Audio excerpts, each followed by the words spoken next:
বৃষ্টি দাগ কবিতার গায়ে। কবিতা পাঠের সময় এখন। কবিতা পাঠের এই সময়ে আমরা বৃষ্টি দাগ কবিতার গায়ে কোথায় কোথায় আছে খুঁজে নেব। আমরা কবিতা পাঠের মধ্যে ছিলাম, আমরা কবিতা পাঠের মধ্যে আছি এবং আমাদের ধারণা আমরা কবিতা পাঠের মধ্যেই থাকব।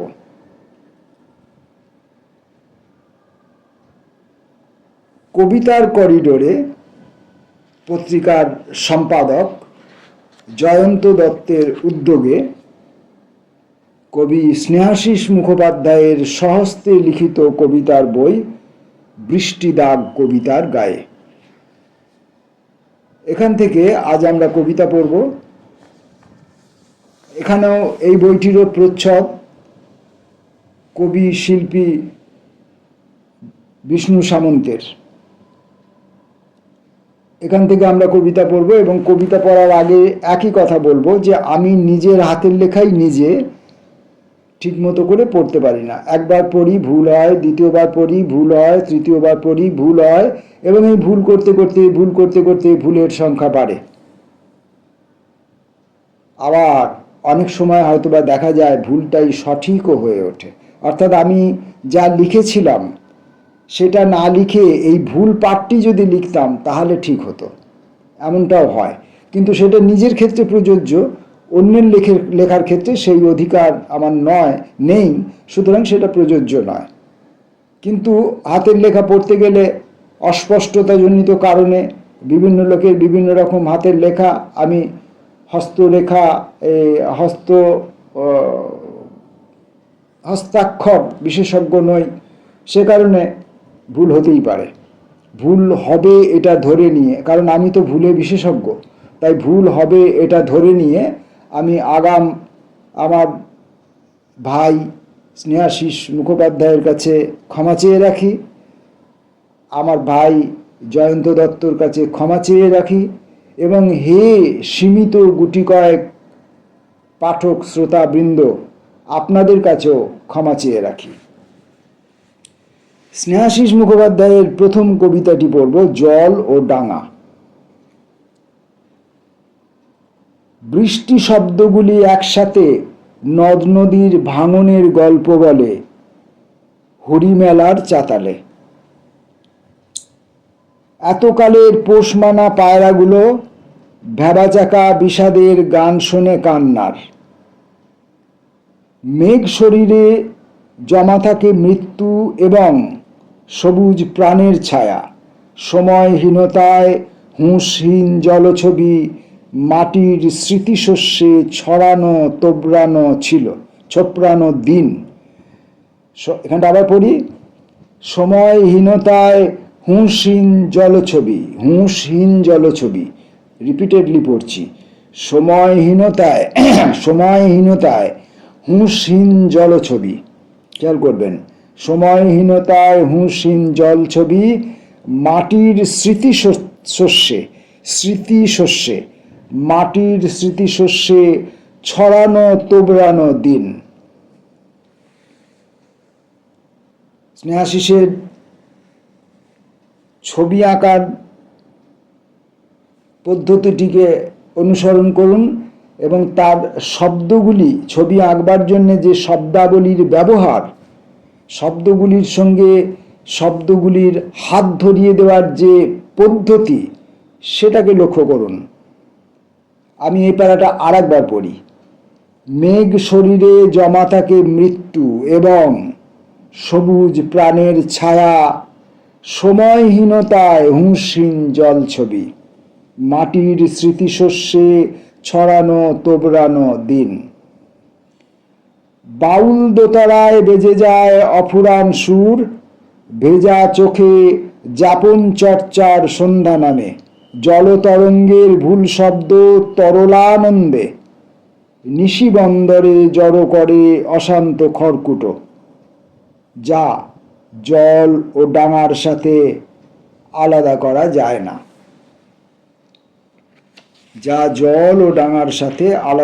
যায় না।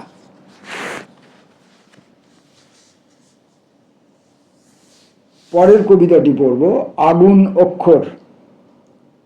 আমি এই লেখাগুলো আগে পড়ে নিয়ে পড়ছি এমনটা নয়, বা এই হস্তাক্ষরে লেখাগুলো যেহেতু হস্তাক্ষরে লেখা তাই পড়ে নিয়ে ঠিকঠাক করে সংশোধন করে নিয়ে নিজেকে তৈরি করে নিয়ে পড়ছি এমনটা নয়, আমি বেছে নিয়ে পড়ছি এমনটাও নয়, পাতা উল্টাচ্ছি পড়ছি। আগুন অক্ষর। আগুন অক্ষরে লেখা থাক মৃত্যু শোক। এখন কেন জানি না পরিচিত মানুষেরা বড় বেশি উচ্চারণহীন, পরিচিত মানুষেরা বড় বেশি উচ্চারণহীন। যেখানে আমরা সমাজে দেশে চতুর্দিকে তাকালে উচ্চারণমুখী, বহুল উচ্চারণমুখী মানুষজনকেই দেখতে পাচ্ছি। উচ্চারণগুলি ভুলভাল হতে পারে, উচ্চারণ কর্কশ হতে পারে, এমনটা হতে পারে, হচ্ছেও। ভুলভাল উচ্চারণ, কর্কশ উচ্চারণ, মমত্বহীন উচ্চারণ, হৃদয়হীন উচ্চারণ আমরা অবিরাম শুনছি। কিন্তু কবি শুনেছেন পরিচিত মানুষেরা বড় বেশি উচ্চারণহীন, তারা কথা বলছে না। তবু স্মৃতির পায়চারি শব্দে প্রতিদিন বেঁচে থাকা ছুঁয়ে আগামীর গল্প, ব্যথাতুর বুকে অশ্রু আল্পনায় পুড়ে যায় নাভিমূল। একসময় মায়ের নীল শাড়ি আর নীল আকাশকে মনে হতো শান্তির নীরবতা। জানালায় কাচে আচমকা গড়িয়ে যেতে পারে অভিমানী জল বর্ষা কিংবা শ্রাবণে। ভাঙা রাত্রির নীরবতা পথ খোঁজে জোনাকি আলো, জ্যোৎস্নার গায়ে নৈঋত মেঘের ভালোবাসা। দাঁড়াও, প্রতিবেশী দুঃখগুলি জমা করি তোবড়ানো বাটিতে। প্রতিবেশী দুঃখগুলি, কোনো প্রতিবেশীকে বলা হচ্ছে না, প্রতিবেশী দুঃখগুলি, যে দুঃখগুলি আমার প্রতিবেশী। দাঁড়াও, প্রতিবেশী দুঃখগুলি জমা করি তোবড়ানো বাটিতে। প্রস্থান দিনলিপি ঘর্মাক্ত গায়ে বুনি, সর্বহারা প্রেম এবং রাধা পদাবলী। প্রতিটি মুহূর্ত হেরে যাবার আগে একবার সুখ জমানো চিলেকোঠায় তালা মেরে আসি, তারপর গার্হস্থ আগুনে গড়ে নেব শোক প্রতিমা। আর একটি কবিতা পড়ব, যেহেতু কবিতার করিডোর থেকে এই কবির স্বহস্তে লিখিত কবিতাগুলি নিয়ে এই বইগুলি বার করা হয়েছে, তাই এখান থেকে আমি বেশি করে কবিতা পড়ব না, আর একটি মাত্র কবিতা পড়ব।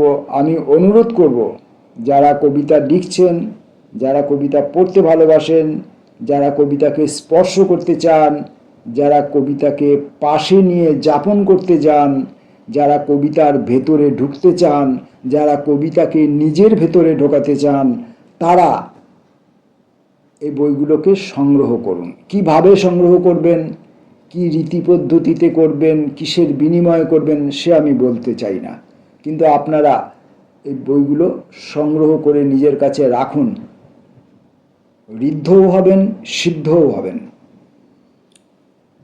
নদীটির নাম কুনুর। আমার খুব কাছের নদীটির নাম কুনুর। মাঝে মাঝে মন খারাপ আর পুষে রাখা রাগ ক্ষীণ তনু নদীটির শরীরে ভাসিয়েছি।